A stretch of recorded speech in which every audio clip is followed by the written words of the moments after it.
Assalamualaikum warahmatullahi wabarakatuh. Halo adik-adik kelas 11, apa kabar semuanya? Kembali lagi di video pembelajaran biologi, belajar seru, kenali sel. Dari subtopik sebelumnya, kita telah mengetahui bahwa sel merupakan unit terkecil dari makhluk hidup. Tetapi, apakah sel juga memiliki bagian-bagian lain? Dan apa yang membuat sel hewan dan tumbuhan berbeda? Di subbab ini kita akan mengidentifikasi organel yang menyusun sebuah sel, serta struktur dan fungsi organel-organel sel tersebut. Apa saja ya tugas mereka? Yuk kita pelajari bersama. Nah, pada gambar berikut, terdapat dua sel yang berbeda, yaitu antara sel tumbuhan dan juga sel hewan.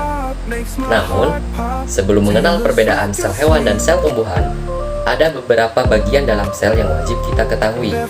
Meski tergolong kecil, namun sel dalam tubuh makhluk hidup jumlahnya sangat banyak. Sel terdiri dari beberapa bagian yang menyusun, atau lebih dikenal dengan nama struktur sel. Beberapa bagian yang dimaksud adalah sebagai berikut. Membran sel. Nah, membran sel sendiri berfungsi untuk mengatur keluar masuknya molekul-molekul dari luar ke dalam sel. Selanjutnya ada dinding sel. Dinding sel sendiri berfungsi untuk melindungi membran sel dari benturan partikel di luar sel. Selanjutnya ada sitoplasma. Sitoplasma ini berbentuk cairan, disebut juga cairan sel, di mana berfungsi sebagai tempat berlangsungnya reaksi-reaksi kimia di dalam sel. Selanjutnya ada nukleus, di mana nukleus berfungsi sebagai pengatur seluruh kegiatan atau aktivitas yang berlangsung di dalam sel. Selanjutnya ada nukleolus, disebut juga sebagai nukleus kecil yang ditemukan pada nukleus. Nukleolus berfungsi untuk membentuk DNA dan benang-benang kromatin yang penting dalam membentuk gen dan pewarisan sifat.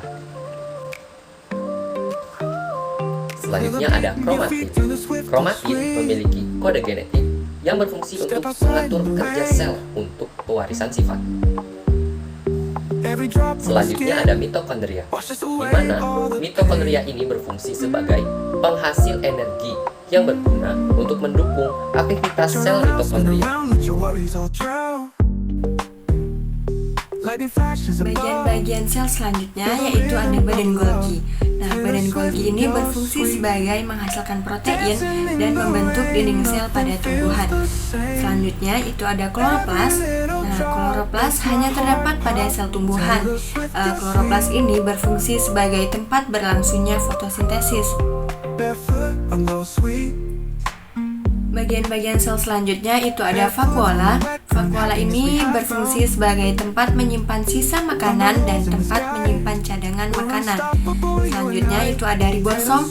Ribosom berfungsi membantu sintesis protein. Kemudian itu ada retikulum endoplasma.